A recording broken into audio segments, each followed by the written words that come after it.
but instead we have 45 minutes. So we're going to get started now. We're going to wrap up about 3:15, and then anybody who would like to hop off can, and those of you who have additional questions can stay on, and we can do a little bit more chatting and answering some of those questions for you. So welcome all of you. I'm coming from the Northeast. Absolutely beautiful day today here in Connecticut. So delighted to have you here. My name is Dea Ore. I am one of the authors and co-founders of Empowering Writers, and I'm joined by two of my fabulous training team members, which are Jennifer Seaton. Where are you, Jen? I'm Jennifer Seaton from Texas. And we also have Diane Lazar. Everybody, welcome. Glad to be here with you. So we're gonna get started right away in terms of what we want to share with you today. But I do want to start, and I love the questions people asked right away, because I want to tell you a little bit about how Empowering Writers got started. Empowering Writers was really born out of the need in my own classroom over 23 years ago. And really what happened was my first year in the classroom, which I know is bad enough, I had no idea how bad it was to teach writing. And I wasn't worried about it because I like to write. And throughout my own journey as a student, teachers would say, write a story or write something, and I did. And so when I came into the classroom, I inherited a classroom from somebody who had retired. There was no curriculum. I had no idea what anybody was supposed to be doing in writing. All I knew was what the assessment was that was being offered in March, and that we had to get kids ready to write a prompt. So first year in the classroom, the first thing I do, teachers give me all kinds of advice and say, get them writing right away. And so I set them all to the task of writing within the first month. We did a lot of reading stories. We talked about stories. We talked about beginning, middle, and end. We talked about all the things that I had learned along the way that I'm supposed to talk about. However, what I didn't realize was everything after that. So I send them to the task of writing. I send all my students to their seats, and I say to them, as you're working, I'm going to come around and conference with you. Now, I have 28 kids, and I have no idea how impossible that is to do. Even when the words came out of my mouth, I was still enthusiastic. So I send them back to their seats. I go to my desk because I figure they have to start writing. 5 minutes into this writing time, I have 5 kids lined up at my desk saying, I need a conference, I need a conference. And I said, oh no, boys and girls, you don't come to me, I'm gonna come to you. I send them back to their seats. I start to conference and walk around the room and talk to them. I'm excited, I like writing, this is fun. I start talking to my first student. We talk for 5 or 6 minutes about how to get started. Then all of a sudden I'm realizing, wait a minute. There are now more kids waiting for me. More kids are raising their hands saying, I need a conference, I need a conference. I'm like, okay, I'm coming. I get to the next student, same problem as the first student. I start to talk to them. Now I'm starting to do the math in my head, and I am not a math teacher, not a good one, let's just put it that way. And I'm realizing, wait a minute, 28 students, 5 or 6 minutes, couple of writing blocks a week, I'm not talking to you for weeks. Right? So that's all of a sudden now this is becoming a knot in my stomach. Now here's the biggest part, the most frustrating part. When I'm talking to my students, I really don't know what to say. I could look at their papers and I can say, wow, great start, keep going. Or I could look at their papers and think, well, that's not so good. And I had no idea what to say to that student that was going to make it better. And that was really the bigger knot in my stomach. How do I help these kids? And then all of a sudden I found myself doing this, circulating around the room. I have some kid that's writing and writing and writing, makes absolutely no sense whatsoever. And you know what I say? Good, keep going. Because they're not asking me any questions, and I don't even know what to offer at this point. And one lesson in my first year of teaching, I hate teaching writing. And it was that experience, and it was that classroom that got me started into talking to my mentor, talking to colleagues, and really it was really the birth of what became Empowering Writers 5 or 6 years later, which was really, if I'm feeling this way as a first-year teacher, and every teacher that I look to for help has the exact same experience that we're having, then something's not working.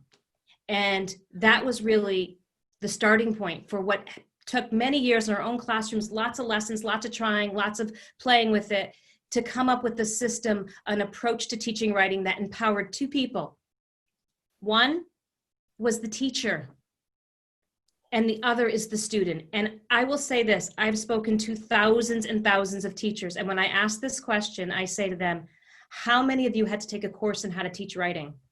And you know what? Almost always the percentage is the same. About 10%, 5% of teachers had to take a course.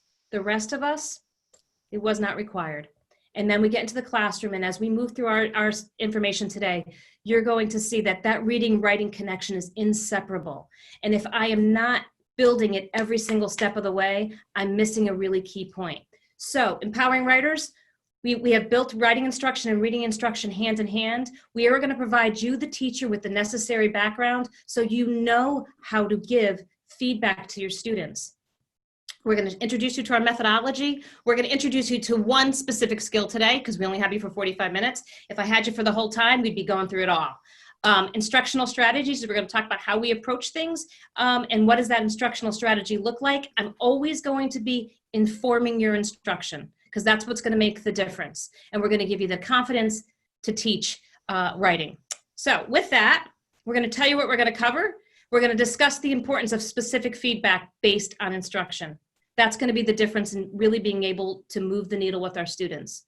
We're going to look at a student work and we're going to determine the strengths and the weaknesses. Most of us can say this is good. Most of us can say this isn't so good, but we can't really effectively hone in on it. So what do I actually work on here to make the difference? We're going to demonstrate the type of feedback that students can use to improve their writing. And then we're going to show you our Empowering Writers rubric and how we use it and why that rubric is valuable. So Dea, before we go on, do we want to launch a poll and see who has some familiarity with empowering writers?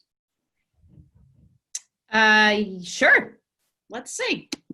So I've launched a poll. Just answer those couple simple questions.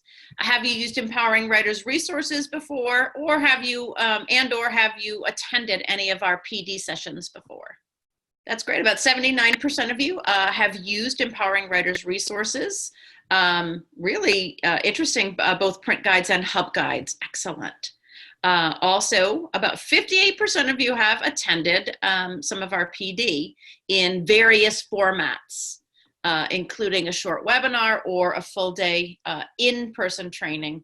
And a couple of you have come to our virtual sessions. So thank you so much for sharing that with us. We appreciate that. It gives us a good feel for who you are out there.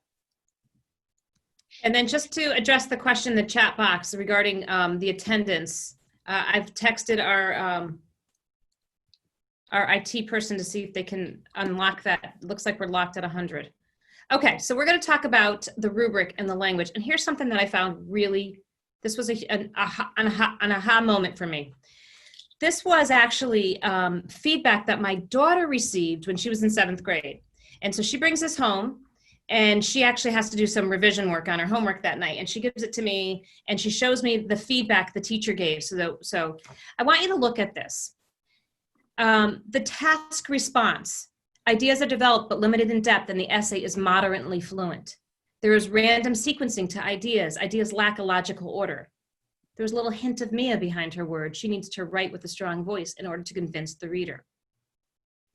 Mia uses acceptable functional words and attempts to use richer language such as inappropriate, monitoring, observed, and permission. So now, like, I'm reading this feedback and she's supposed to be editing her paper with revision. So I look at Mia. I actually had emailed the teacher and the teacher had written back to me on the top. I've already spoken with her about the areas that she needs to work on. And she referred me to the rubric. But please feel free to email if you have any questions. So now, yes, someone says that's a lot of vague stuff. So I look at that with Mia and I say to my daughter, do you have any idea what you're supposed to do? And I get that 7th grade eye roll. She'll go, I have no idea. And you know, as frustrating as that is to see, it really was another time for me to look at it and say, you know, here's a teacher who's really well-intentioned, using her rubric, going through her rubric, giving the feedback that she's supposed to give. But the reality is there not one bit of this feedback that is actionable for Mia? She doesn't have any idea what to do. There's nothing in that that's going to help her be able to improve her writing. And so from there, we started to, again, took another deeper dive on how can we be helpful in that role. So we're going to start by looking at a student piece.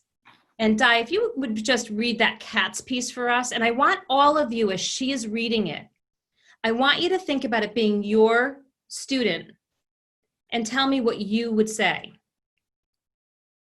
Cats. Cats make excellent house pets. People enjoy having cats as pets. Cats are well behaved and don't cause much trouble.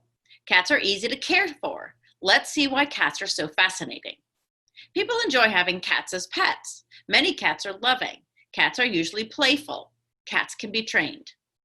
Cats are well behaved and they don't cause much trouble. Unlike dogs do, they do not make other loud noises. Cats don't often have accidents. Most cats do not bother houseplants. Cats are easy to care for. Cats do not have to be walked. Cats take care of their own grooming. Cats can be left home for a few hours without fear. Aren't cats absolutely wonderful? They are a joy to have as pets. They're so well behaved, it does not take a lot of work to care for them. And you might want to consider having a cat for a pet. You're muted, Dea. Use the word cats a lot. Is there another word for cats? Perhaps on the way to describe them. Good. So this is a piece that we share often with teachers, and I want to show you the kinds of comments teachers give us. So this is pretty typical feedback. Add more detail. Elaborate your ideas. General words, be more specific. Use the word cats too many times. Your introduction and conclusion need work. And while all of those are true, if that's the feedback you're putting on your student paper, does the student know what to do? Do they know what to do to improve that? And yes, I see a lot of you are chatting in more information. So I want you to think about that for a minute, because that's exactly what would happen is we all will put in information like this, but it's not actionable. So we're going to take another look at what we do with this.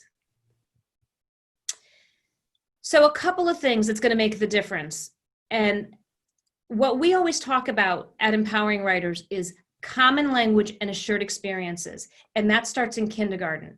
So as we talk through what we're going to do today, the language that we're using, for the most part, is the same language used in kindergarten all the way up to 8th grade. And we filter all of our lessons through a methodology, whole class instruction, so that I know that all of my students are getting the skill work that they need. Every single time I teach them a skill, what ends up happening is, one, me as the teacher has the instruction I need to teach my students. And when I give them that skill, the students now know how to correct some of the work that they're doing. So it is a toolbox. I use my tools that I have to teach my students. My students now have the tool in their toolbox. And all of this is filtered through a methodology. So for example, collaborative detail. We're going to focus on that skill. First thing I would do is introduce and define the skill through the use of a published text. I'm going to find great examples of elaborative detail so my students know why is it important. Second thing I'm going to do is I'm going to model that. And modeling is going to involve a couple of things. Teaching students to ask the questions that the authors have in their heads so that they know how to create elaborative detail. I'm also going to model it for students so they can hear the thought process of the author. And the other thing I'm going to do is I'm going to help work on that modeling component to build vocabulary. Many of our students don't have that vocabulary. So that modeling component is huge. It's the opportunity to plant the seed for those questions. It's the opportunity to build the vocabulary and the opportunity for the students to see me as the teacher take on the role of the author and model what that looks like. Once I've modeled the piece, my students are going to go into guided practice. So the first thing that's going to happen is I'm only working on one skill in isolation. So for all of us who said that, I don't have enough time, what do I actually focus on?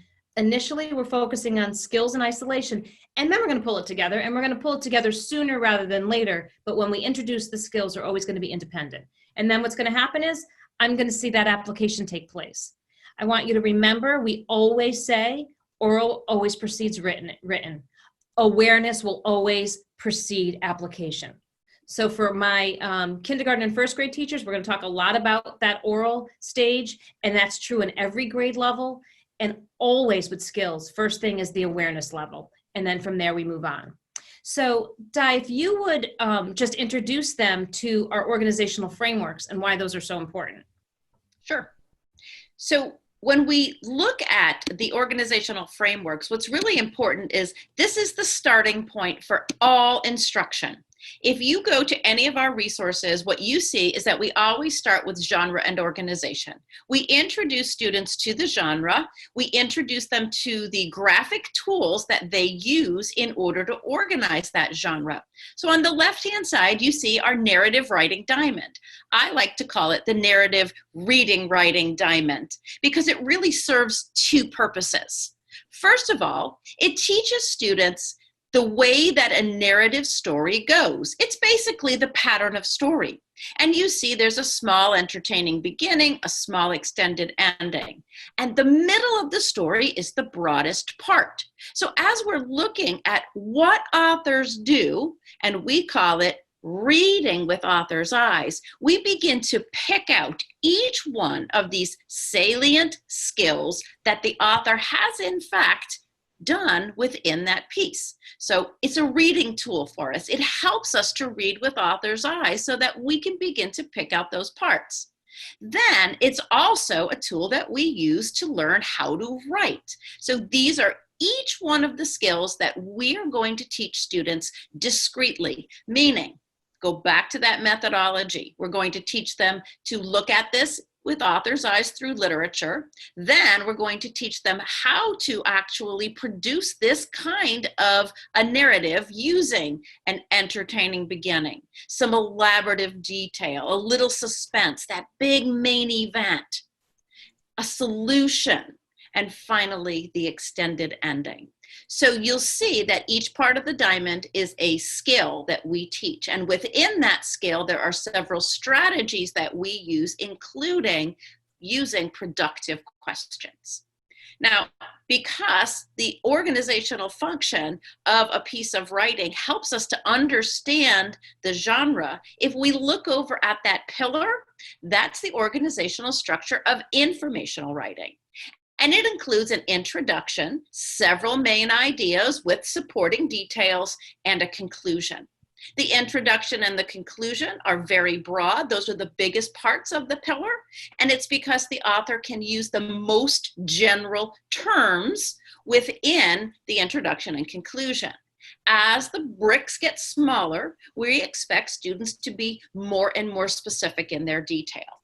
The other thing to pay attention to with the pillar is that each section of the pillar, every part that you see, is a discrete skill that must be taught. And with that in mind, what we want to be able to do is make sure that our students understand not only the genre that they're reading, and ultimately how to organize the piece of writing and what the author did in order to do that. So that's the starting point for every type of writing instruction. So from here, what do? Well, let's imagine that the very first thing we want to do is assess student work for strengths and weaknesses. We want to understand who the student is and decide, once I understand where this student has their strengths, what are some of the weaknesses? And not only that, but what's going to make the biggest difference for this student? So this is my friend Juliet, and I'd like you to listen to her piece. And I want you to be thinking about, what did Juliet do that you think is really well done? And then what are some things maybe that we can teach Juliet? There are 3 different ways to have fun. These activities are so fun, you might suddenly go into your pool if you have one and do them. These are the 3 different things to do. The easiest and most common is just swimming.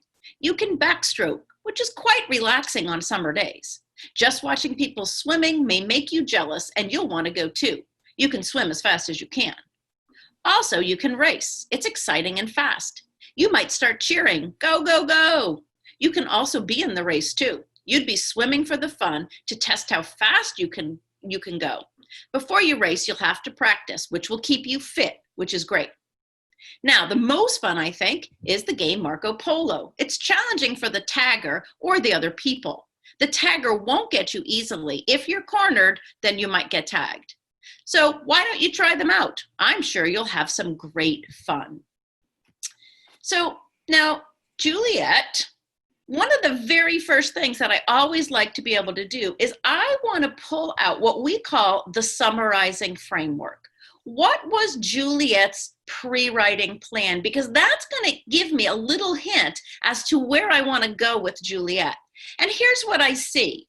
Juliet's topic was pool activities. And these were her main ideas: swimming, racing, and the game Marco Polo. So what I see here is Juliet has a sense of organization, doesn't she?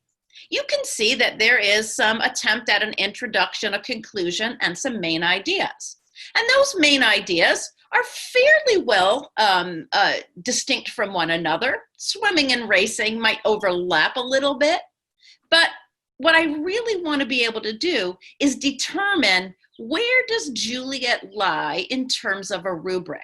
Now, we all use rubrics, don't we? And when I introduce you to our Empowering Writers rubric, what I think is one of the most important parts about that rubric is that it is based upon the instruction that has been given.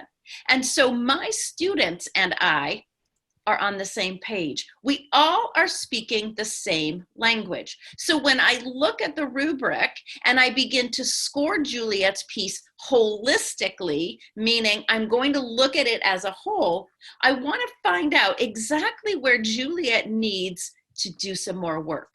So here's how I handle that. First of all, you'll see on the rubric, and it's a little hard to see sometimes on the screen, but you'll see that we have categories. Each one of those categories matches a skill that has been or will be taught within your classroom. So we start with organization. And I've already determined that Juliet has a fair amount of organization. So when I look at the score points, here's what I see. She has an introduction with a body and a conclusion. There are some distinct main ideas. She's got some supporting details. They may be sort of vague, but they are in fact focused on the topic, pool activities. And I do see some connections and some linking words. So when I read through the rubric language, what I find is that Juliet more than likely scores out of 3 in terms of organization. So she understands that. That's your first battle. Without organization, nothing else is going to happen. It's going to fall apart. Now, I'll be honest with you, Juliet has a very poor introduction and a very poor conclusion. In fact, the introduction lacks a compelling lead. It attempts to name the topic, but they're kind of vague. So in terms of introduction, I would give her a 2. But I also want you to understand something about introductions and conclusions.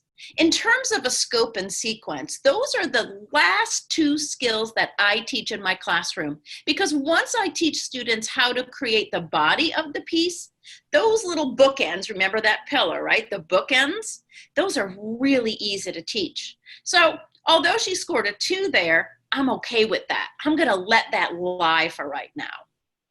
So now I come to main ideas. Let's look at her main ideas. And again, I'm kind of getting the sense now, holistically speaking, that Juliet's somewhere between a 2 and a 3 in almost everything, right? So a 2 says that her main ideas are overly general, and they might be stated in a redundant fashion. I want to look at that 3. Clearly stated, broad yet distinct main ideas, and there's some evidence of interesting word choice and sentence variety in the main idea sentences. So let's go to Juliet's main idea sentences. The easiest and most common is swimming. Well, that's interesting. She didn't just say, you can swim, right? Also, you can race. What about this one? Now, the most fun, I think, is the game Marco Polo. So Juliet's attempting to have some interesting sentence variety and some word choice. And those main ideas I've already determined based upon that summary that, you know what, they're pretty clear. And she does state them right up front. So I'm going to score Juliet a 3 in main idea. All right, next section of the rubric says, look at the supporting details. Once again, let's start with that score point of 2 and see what happens. There are some general details that are focused on the topic. Well, that's true. And they're stated as facts, not developed with the productive questions. That is definitely true for Juliet. What about a 3, though? Maybe let's see what happens. Could she be a 3? It's a mix of general and specific details. I don't see a lot of specifics here in Juliet's piece. I see kind of, you can backstroke, well, that's a little specific, but we're relaxing on a summer day. Maybe they'll make you jealous. You can also race too. You'd be swimming for fun. Those are really, really general details. So in terms of where I would score Juliet, I'm going to score at a 2. And then we move back into the conclusion. We've already decided that it ends abruptly. There's really no conclusion. It's sort of, there's no attempt to even restate the main reasons. And again, remember, in terms of how I lay out my instruction, Juliet has not had instruction in introductions and conclusions. I can tell right away. So more than likely, Juliet's going to score either a 1 or a 2 in terms of a conclusion. And then her vocabulary, again, is adequate. I would score her a 3. I can read everything. She doesn't really have issues in terms of spelling. That's not really her challenge. So what's going to make the biggest difference here with Juliet? What particular skill do you think we should focus on now? And if you said those supporting details, you'd be right. Absolutely. This is going to be the biggest bang for the buck now with Juliet, because what's happening here is we're seeing that she's got the organization, she understands main idea. Next skill we're going to hone in on, those details. How do we teach students to elaborate on the details? And that's going to make the biggest difference. So in terms of rubrics and rubric language, if I said to Juliet, I need you to add more detail, what's going to happen? She's not going to be able to understand how to do that. So I need to hone in on that, and I need to teach her what that means. So we've looked at that holistic rubric, and when we use a holistic rubric, it's typically we use it with a fully generated piece for assessment purposes. You may do it as a baseline assessment or as a growth line assessment using that holistic rubric, or you could use the holistic rubric for a process piece. Now, on the other side of the equation over here is what we call our analytic rubrics. And our analytic rubrics are skill specific. Notice there's still a series of 4 score points. And what's important about the analytic rubrics is that they give you a little example as to what each score point should really look like, almost like it's an anchor set. And so when I'm teaching one specific skill, I can actually score every student in my class for that one specific skill. So we've pulled out the supporting details skill as the rubric, as the analytic rubric. And if you look at the tag up on top, that's where you'll find them. They are on our website, empoweringwriters.com, in our toolbox, and you'll be able to locate all of our rubrics, informational, opinion, and narrative rubrics. So Juliet has already scored a 2 on those details. The response includes some general details focused on the topic, and they're stated as facts, not using the productive questions, what does it look like, and why is it important? This is where we're heading with Juliet. What does it mean to elaborate? Well, if we go right back to the pillar, here's what we see. Here's the instructional piece. Section 3, elaboration, the detail generating questions. What I want you to see in this table of contents is that we don't just jump into writing paragraphs immediately, but rather we scaffold that learning. We start with some awareness level lessons, like just okay or much better. We move into developing oral language through what does it look like, why is it important, the grab bag. And then ultimately, we begin to build upon each one of those so that students can practice skills in isolation. And we move then finally into lesson 7, using or applying the detail generating questions. So Jennifer, can you do us a favor now and take us through those detail generating questions? Absolutely. And teachers, this is something that we introduced from the very beginning of this unit on elaboration. We want students to be able to take something that's just plain or maybe boring and really bring it to life. So it is helpful to give them some questions that are generative in nature. And that's the first two questions we can ask. When you look at your details, what does that look like? And notice this is in quotes. So not just what does it look like, what does it sound like? What does it feel like, taste like, seem like, smell like? And students may need to look a little bit closer at the detail that they're describing. For example, in Juliet's paper, she talked about the backstroke. What does it look like to do a backstroke? And does she know the correct terms for this? So you can see how this would send Juliet into a deeper dive to give that kind of description that we want. We would also ask the next question. Why is that important? Now, why is it important to your main idea? When I like to swim, I want to do the backstroke. And how does this help you when you're swimming? And Juliet actually answered that. She said it helps me to relax. So this actually stretches that detail a little bit broader. And just prescriptively, we offer the last two questions. Is each detail in a separate sentence? Because we don't want students to just have a list. We want them to separate that grocery list, we call it sometimes. And then also, did you give a specific example? So I know, teachers, that you have seen students write all that stuff or all those things, or use some general adjectives like nice, cool, or awesome. So this is the point where we are developing that common language that if we're telling students they need better detail, this is actually the how of that better detail. Now, one of the games that you see right in the beginning, if you look back here on this list, this table of contents, you can see that we start out with something called the grab bag. And the grab bag is basically where we're going to look at our pillar and really think about the main ideas sections, how details all fit together, and then teach kids to orally respond using these detail generating questions. So I'm going to share with you a grab bag that I brought today. Notice I have my beach bag, and in my bag I have some sunscreen, and I also have a beach bag, and I have a straw hat. Now, my straw hat may not look like yours because I'm down here in Texas, but it kind of does the same thing that yours would also do. Now, first we teach the kids, what does all this mean? How do these all relate to one another? Well, these are details that would fit underneath the main idea umbrella of supplies that you might take to the beach, right?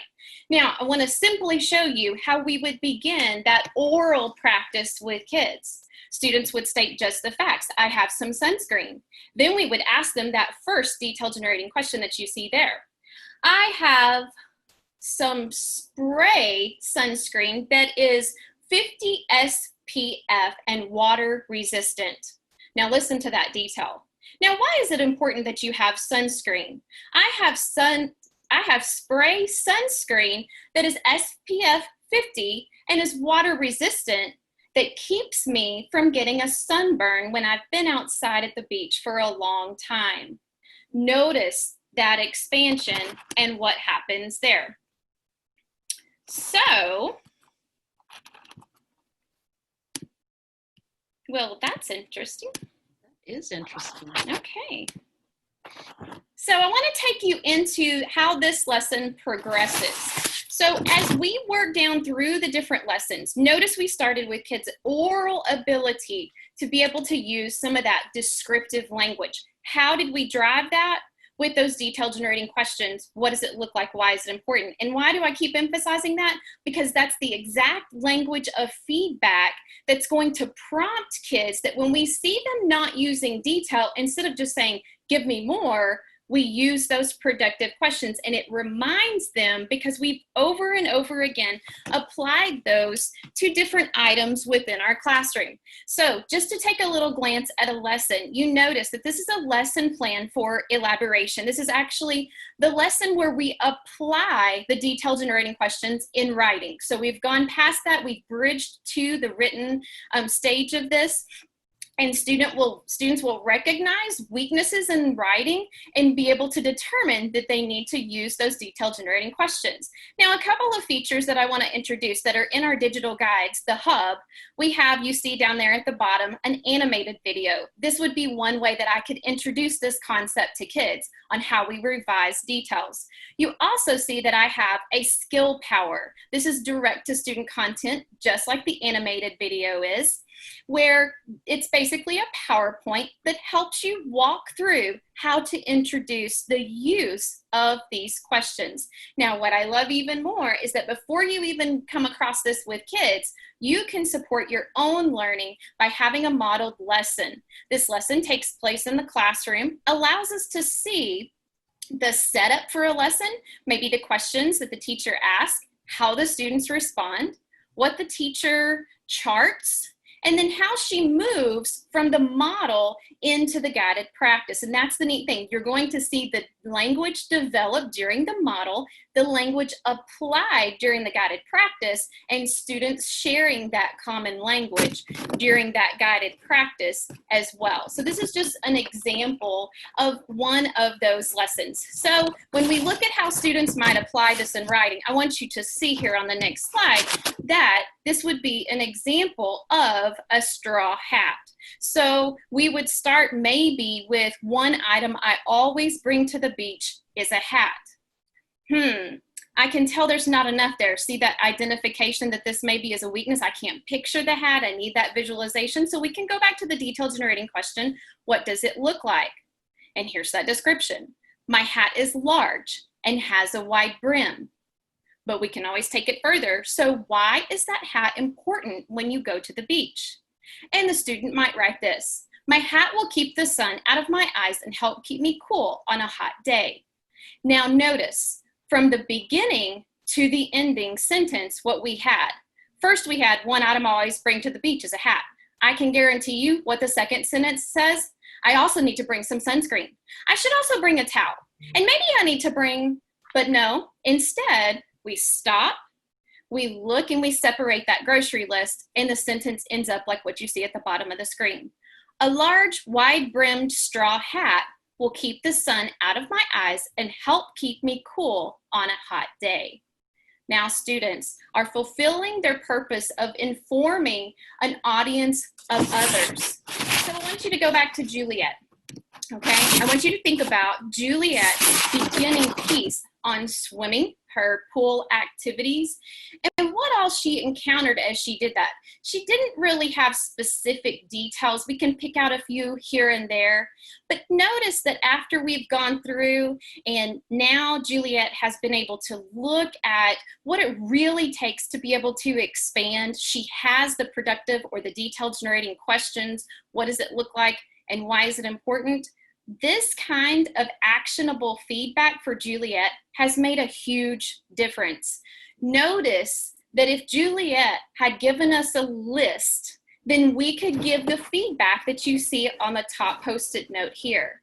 We could directly correlate to the language of instruction within the lesson and tell her specifically, take each detail and apply the detail generating questions. What does it look like? Why is it important? And here Juliet says, oh, we've done that in class. I forgot to do that. I forgot to apply that. And that's one of our frustrations is that we feel like we teach it, we teach it, we teach it, and it never shows up in students' work. Well, here's that link with the feedback that we just gave Juliet. So while this is a different piece, Juliet's progress is shown here. Notice Juliet has what tools you need when you travel. So it says this. First, you'll need an ink black GPS with a shiny screen. The best ones you should use are the ones that come from the company Garmin. So notice that she has her detail, a GPS, and underlined in green, she has, what does it look like? Now, let's look at her next item, a Canon camera. Another item you must have is a Canon camera. You can see the wonderful places of things that you might visit. That's why that camera, which is a Canon, is important. It should have a clear, bright flash. It would be most helpful to you. One of the most important items is a journal. There's her third detail. You can read it when you come back and remember specific details you have had. And then here's her last detail. Also, you should have a map of where you are. I bet you wouldn't like to be lost. A book about where you are would be nice to use. These will all be helpful when you travel. Now notice the difference in what we see in her paragraph. This is just one skill in isolation, also just one paragraph from the pillar, the informational pillar. And Juliet is also able to see how authors do this when they read. So we're going to make that correlation between reading and writing. And as we return to this analytic rubric, notice how maybe before Juliet had general details. But I think now, because of the instruction that she's had and possibly the consistent feedback from her teacher, she now falls into a 3. The response includes a mix of general and specific relevant details that are focused on the topic. The details are elaborated using the productive questions, what does it look like, and why is it important? Now notice Juliet didn't go from a 2 to a 4. But what did she do? She started understanding what relevant details look like. Not that they're all where they need to be, but it's there. We might also think about further instruction with Juliet, and what this would involve would mean that we are needing to continue this work in a 3 to make her nice and solid, like the example you see here. But really, we want to work so that Juliet advances toward a 4 as well. So that's what the next layer of instruction actually looks like after the detail generating questions. To give her more powerful details, we'll teach Juliet how to use what we call golden bricks.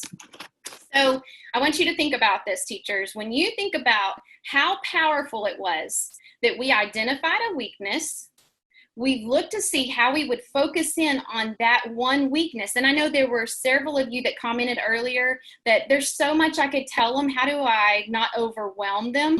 Well, that's exactly how.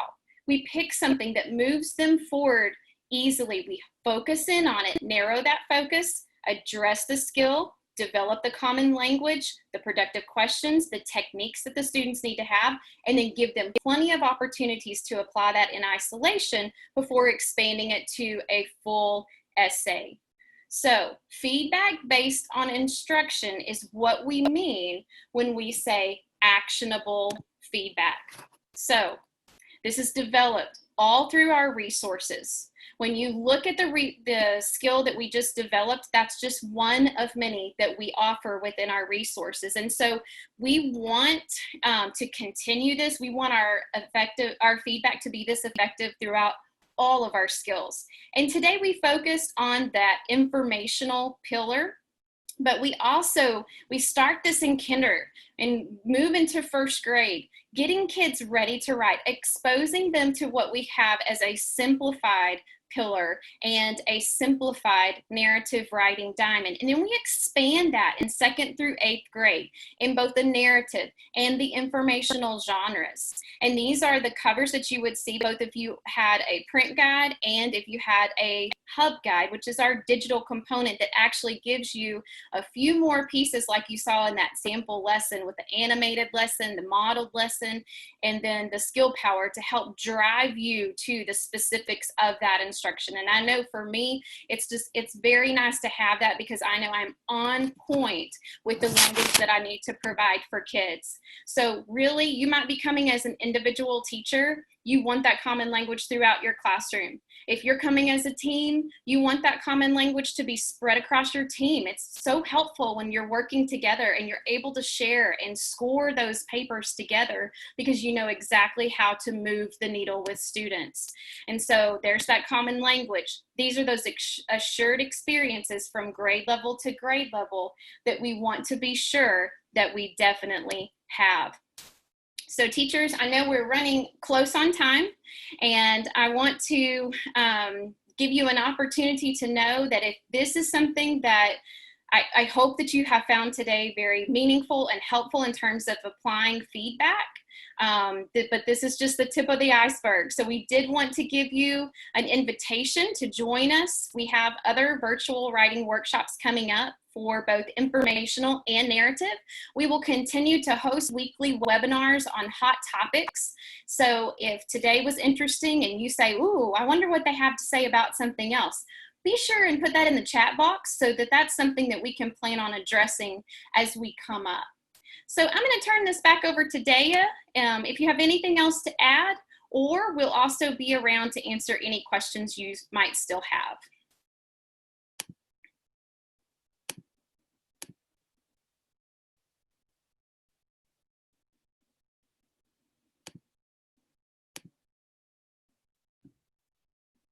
Can you hear it? Am I talking now? Yes.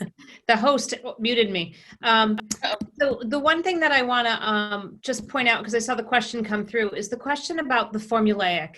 And sometimes that question comes up and people begin to feel like, well, listen, there's just too much formula here. And I want you to think about this for a minute. We're talking to students who are struggling with the writing process. They have nothing to put down on their paper. They don't know where to go. In addition to that, they're being taught by a large number of teachers who feel equally as uncomfortable in that writing process. So I always liken it to this. Imagine that you came to me and we were a home ec class and you walked in, you said, you know, Dea, I love your blazer. I want to make it. And I say, oh, that's great. Because today we're all going to have the opportunity to make a blazer.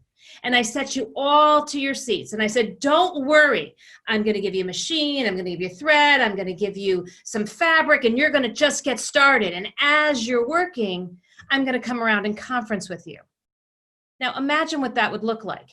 Half of you wouldn't even know how to turn on the machine. I have no idea how to even thread the needle. I wouldn't even know how to cut the pattern out or whatever I was doing, because the reality is what part am I missing in all of that?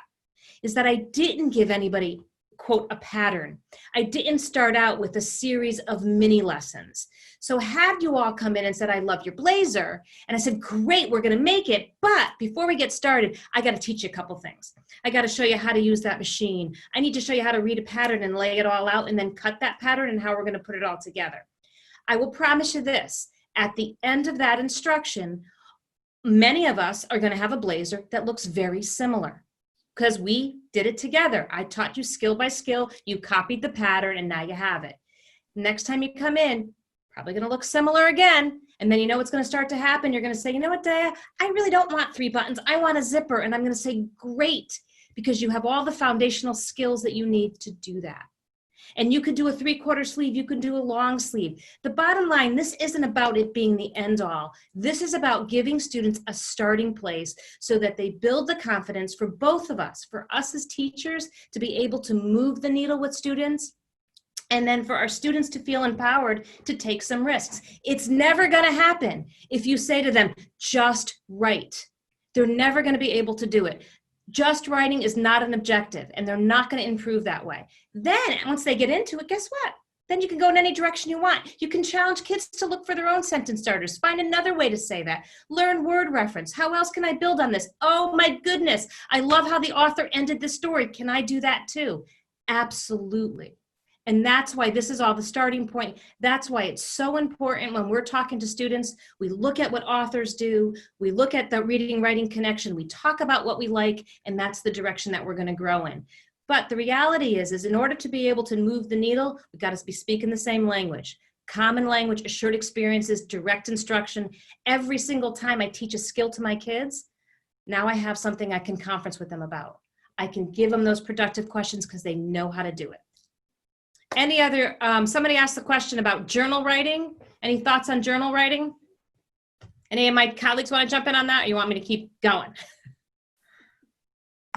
I can jump in on that. Go ahead. So journal writing to just write doesn't specifically focus in on improving certain skills. And so when we attach our journals to a way to apply the skill, then they're much more advantageous.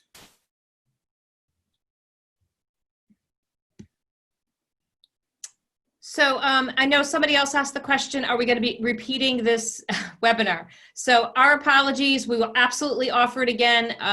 We had a Zoom miscommunication on the account. And so we basically messed up on that, and we're going to offer it again with our apologies. So, and here's the good thing, we never say the same thing twice, so come again.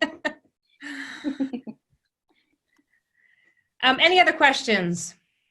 If Nicole is still on and BR Grant, I know you're talking about how kids sound the same. So when we model in the very beginning, I have a is important because that's just the beginning layer. And that's why our lessons are scaffolded the way that they are, is because that's just a way to get them started. You're setting the foundation there by giving those prompting questions. Now, what happens is that as we provide sentence starters and we model transitions within our own writing, they can start to see how we think through that process of changing those up and making sure that it stays attentive for the reader.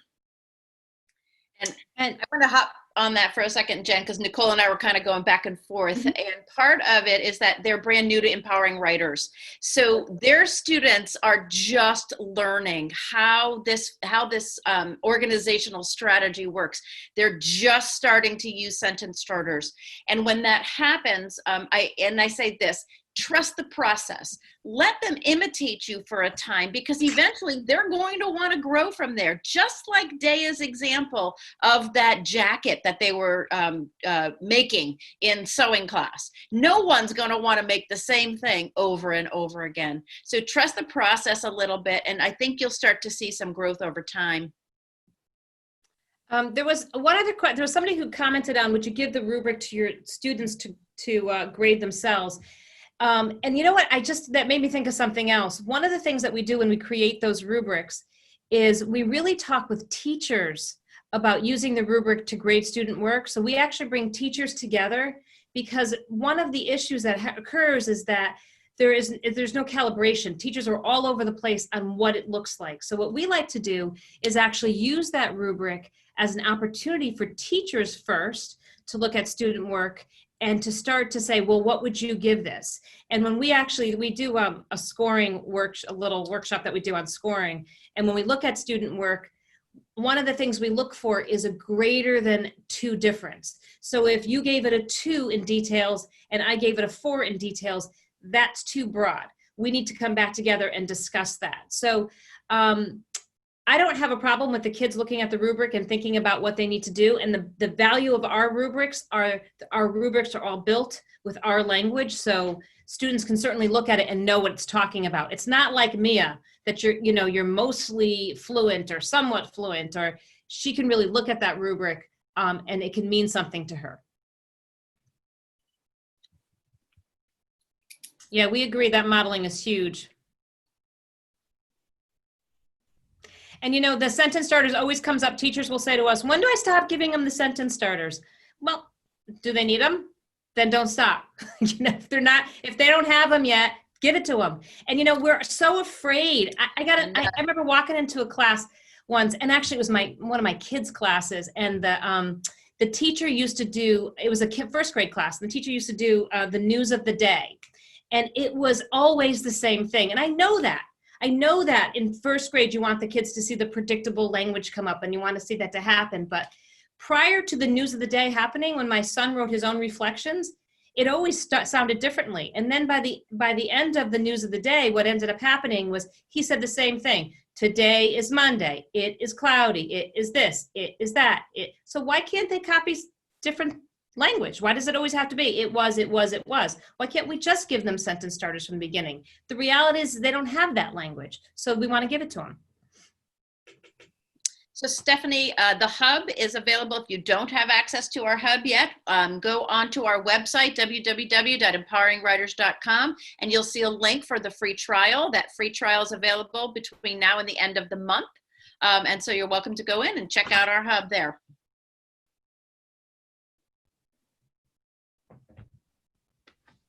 Great. Any other questions? And we actually, this particular webinar, if this is your first time joining us in a webinar, we've done a few of these, and we actually have them on our YouTube channel. So if you go to YouTube Empowering Writers, you're going to see a bunch of webinars on different topics. It seems like I probably couldn't remember anything. Maybe distance learning. Maybe I'm going to try to beat my partners. Do you guys remember what we talked about? How to use the hub. How to use the hub. Did we do a K1? Yes, we did. We did do a K1. We're actually in the middle of doing a K1 training this week. So I know in a few minutes, we're going to hop off and go to a virtual PD that we're doing for kindergarten and first grade. And, I have to say, for those of you that are still here, I really dreaded the thought of the virtual PD because I thought, how can we possibly, as teachers, you monitor your audience, you're looking for them to guide you. It's really how we check understanding, and how are we going to be able to do this effectively on this virtual platform. And I have to say that I have been so pleasantly surprised at the positive feedback we've gotten from the virtual setting. So we're happy with it. We work really hard. We have multiple trainers that are there. We do breakout rooms. We try to break into a classroom so you can see what that looks like. So if anybody's on the fence about that, please join us for those. And I think we do have some scheduled. I know I got an email today asking if we would do one in July. Asking about editing and revising, Lainey and Chantil. I don't know. We haven't. That's the one. So far, we've done narrative expository K1. We haven't done the editing and revising yet virtually. We'll have to think about that one. Ask us twice. Parts on that one. I know it's so good in person. Yeah, that would be a fun one to do. That has a lot of hand-on components. So we were struggling with thinking about. We want to make sure that we translated that well. And yes, you can sign up for PD on the website. Great. Thanks, Jen. Thanks, everybody.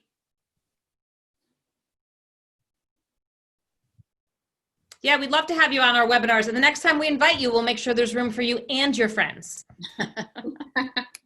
Sorry about that.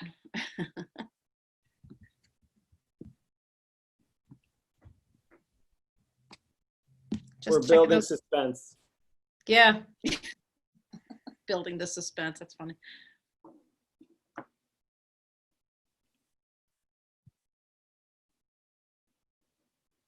Thank you. Thanks for all those nice comments. We appreciate it.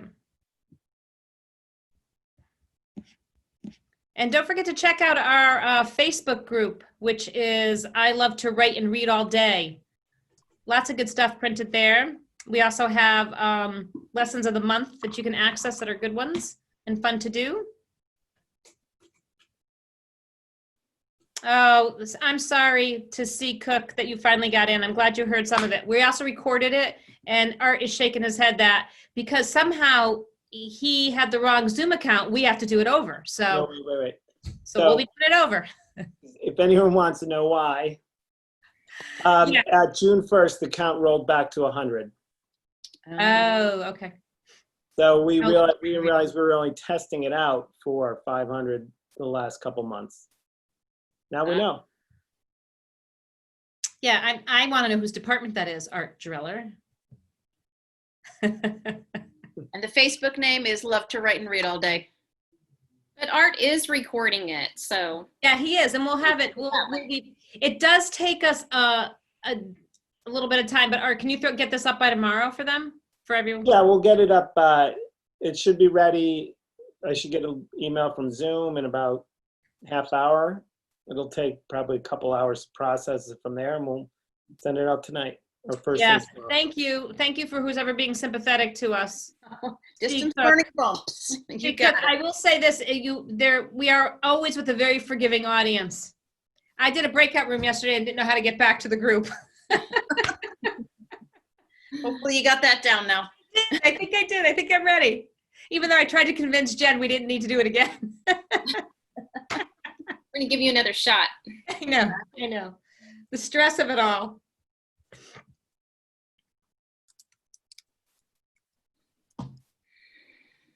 So Artie, are we at a separate link for that professional development? We'll shut this off and then we'll start right back up. And Jen from down from Canada, thank you very much for coming. I hope it was helpful. I'm gonna I can't unmute you. Oh. But I was trying to talk to Jen. You can unmute him. Everyone's unmuted. Okay, thank you. She's still muted. Right. Unmuted. There you go. There you go. Okay, thanks, Thea. I discovered this in Alberta. I was visiting my daughter, and Red Deer College had this summer school. Oh yeah.